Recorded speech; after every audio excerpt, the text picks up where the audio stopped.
Hello mga kabibig! Welcome back sa ating bagong YouTube channel. Ito ang pinakamaingay na YouTuber sa balat ng YouTube. Ako si Kabibig, maglebak-lebak na ta with evidence, mga kabibig ha. Ito nabasa ko lang ha. Chismis to. I don't know kung totoo or hindi. Ang chika ngayon sa politiko, ito ha, sinusulot para maka-16 na boto para makonvict si VP Sara. Uy! May kinakabahan ako niyan, kabibig ha. Parang iba. Parang ngayon, nagpapa-impress yung ibang senador para makakuha ng simpatiya ng taong bayan. Alam naman nila kung paano kukunin ang simpatiya ng maraming DDS ay ipa-feel ng maraming DDS na yung mga senador ay babaliktad or aanib or tutulungan si Sara na hindi makonvict. Pero iba pala ang plano. Halak. Iba ang plano, nagdrama lang pala yung ibang senador dyan sa impeachment trial. Ang totoong plano pala, sinusulot na ni Cheese Escudero. Hala! Talagang Cheese Escudero reportedly wooing Jinggoy, Villars, Loren Ligarda to convict Sara Duterte. Oy! Yung mga sinasabi ni Cheese, drama-drama lang pala yan. Part of the script lang pala. Nako. Sana hindi na lang kayo nag-impeachment trial, no? Diba? Sana hindi nyo pinaabot ng mga ilang days, ilang buwan ang impeachment trial kung meron na pala kayong hukom, kung meron na pala kayong plano na i-convict si VP Sara. Sinusulot pala, kinakausap, kinukumbinse sina Jinggoy Estrada, Villars, Loren Ligarda. Itong apat na ito ay kailangan ng majority. So, wag na kayong maniwala sa majority block. Kahit niyang si Lito Lapid na quiet lang, na wala man lang maski question sa impeachment trial sa mga witnesses na ipresenta ng prosecution at na-interrogate ng depensa. Wag na kayong magtaka kung magbotohan na i-convict ni Lito Lapid yan kasi part na yan na script. Ito kabibig ang nabasa natin sa Politico ha.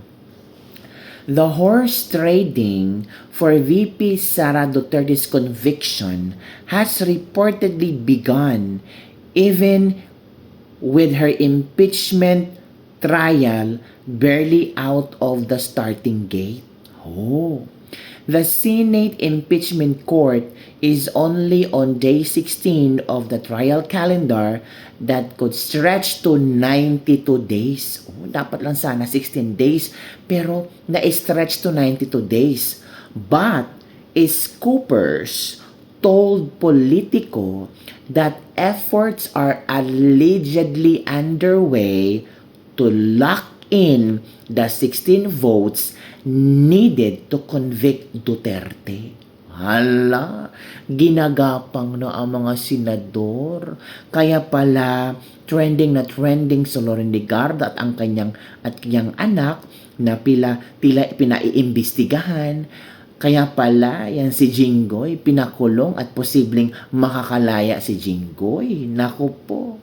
At itong mga Villars, posible ding iimbestigahan kung hindi aayon sa gusto ng gobyerno. Nako po. The math, however, is far from straightforward. The Senate majority is composed of 13 senators, 3 votes short of the number required for conviction. The 11-member minority bloc could be therefore hold the key to Duterte's fate. Which is true naman, di ba? So, kailangan talaga ng 4 para lumagpas sa 16 na botohan sa conviction ni VP Sara. Kaya, ginagapang na si Jinggoy, ang mga Villar at si Loren Ligarda. Ginagawan nila ng paraan para hindi makatalikod, para hindi wala ng kawala itong apat na ito. But the minority itself is operating with a depleted bench. Of its 11 members, Senators Jinggoy Estrada and Senator Rodante Marcoleta are currently detained, while Senator Ronald Bato de la Rosa remains in hiding. Alam naman nating script na yan eh. Part na yan sa script. That makes every available vote and every potential defection all more crucial. Di ba sinabi ni Erwin Tulfo na papayagan niya si Jinggoy at si Marcoleta na maging member ng committee pero hindi papayagang makaboto?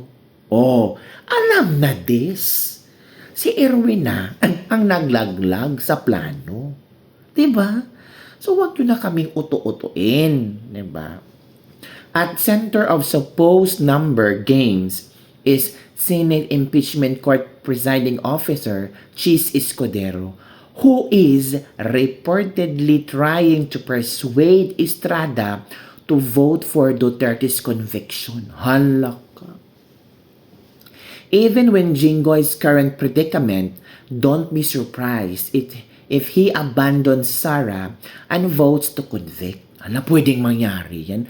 Pero sabi naman ni Erwin, ayaw, wag nang pabutuhin. Let's see what will happen next. There is one major complication. Estrada is currently behind bars over plunder and graft charges linked to flood control scandal, raising question over whether he could even be allowed to leave detention to cast his vote should the trial reach judgment. But those keen on knocking Duterte out of the 2028 presidential race may have other potential converts to work on. Ito na. An Scooper said the minority bloc may not be as solid as it appears, particularly with some of its members grappling with legal and political headaches of their own. The Villars and Loren could still be flipped if enough pressure is applied. Halaka. They have their own problems to worry about.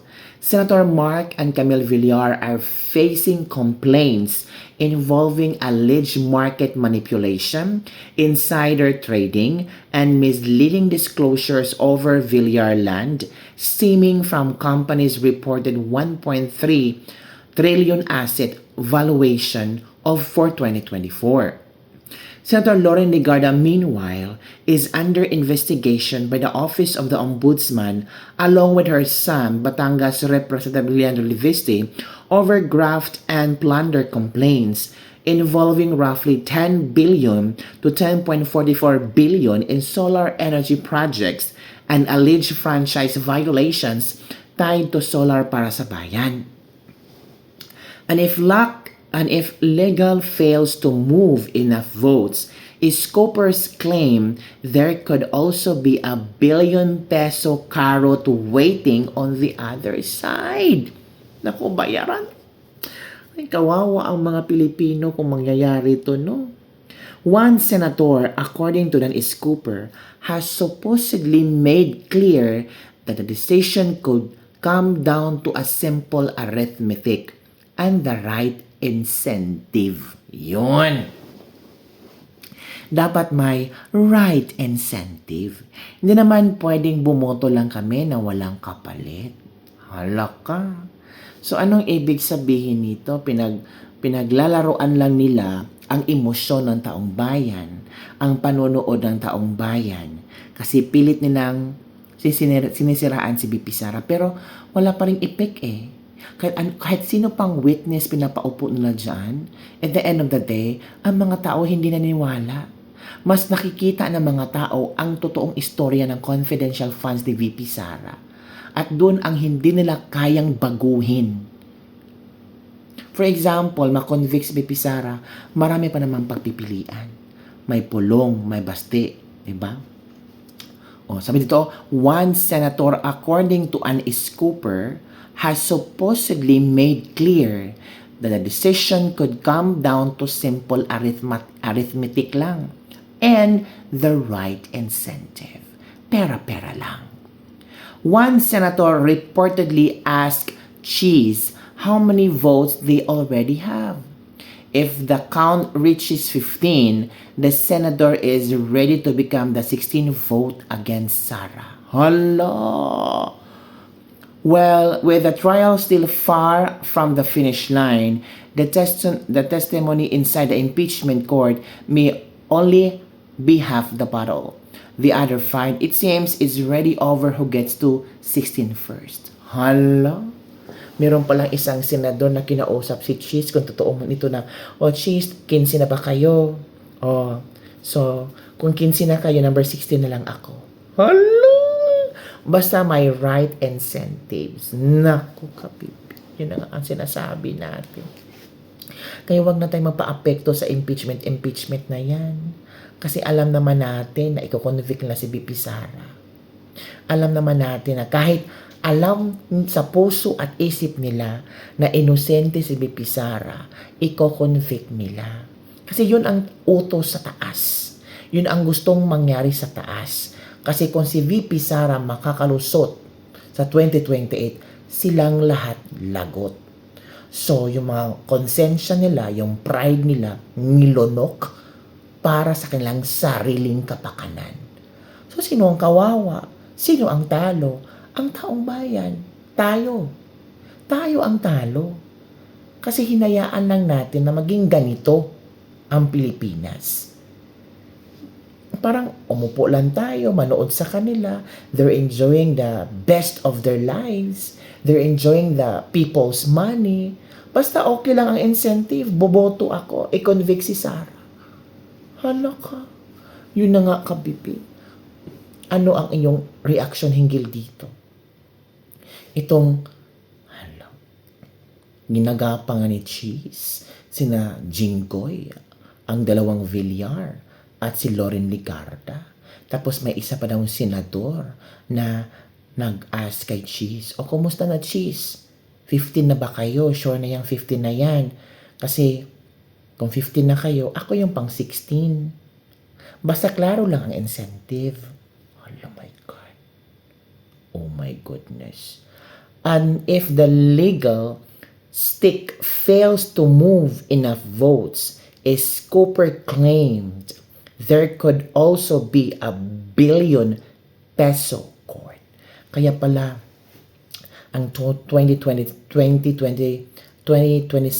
ang taas ng flood control projects ni bilyones ang nasa budget ni BBM. Iba palang klaseng flood control ang pinag-uusapan doon. Hindi pala para sa kapakanan ng taong bayan, kundi para sa kapakanan ng iilang mga buwaya. Nako, talo pa rin. Kung saan mo tingnan, talo pa rin ang taong bayan. Kayo kasi, ang dali natin mauto. Itong galawan ni Cheese, palakpakan tayo kasi pro Duterte siya. Pero hindi pala. Parte lang pala ng script nila. Pinasasayaw lang tayo sa palad nila. Parang teleserye lang yan. Minsan, madrama. Minsan, pro-Sara, anti-Sara.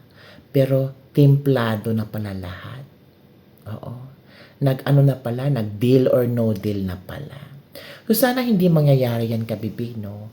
Kasi, kawawa ang Pilipinas. Well, ang mga politiko, they have to save their self first and their family. Kasi mahirap naman pag 2028 si Sara makaupo at maraming politiko ang makukulong. Pero malay mo, baka iba ang plano ni VP Sara. Natin alam, so sana we're praying, kabibig, na hindi ito mangyayari. Sana with the power of the Holy Spirit, mabigyan ng liwanag ang mga utak ng Senado na this time, let's correct kung ano ang totoo. This time, let's vote out from what we heard, from what we, tawag dito, kung ano yung ating assessment sa impeachment ni BP Sara. Hindi tayo boboto dahil sa pera. Hindi tayo boboto kasi kontrolado tayo ng isang tao. Hindi tayo boboto na i-convict si Sara kasi takot tayo sa isang tao. Yun lang kabibig ang ating latest libak-libak for this. Sana hindi ito totoo kabibig kasi nakakatakot at nakakaawa ang Pilipinas kung mangyayari ito. Don't forget to like, subscribe, and share this video. Bye everyone. See you next time.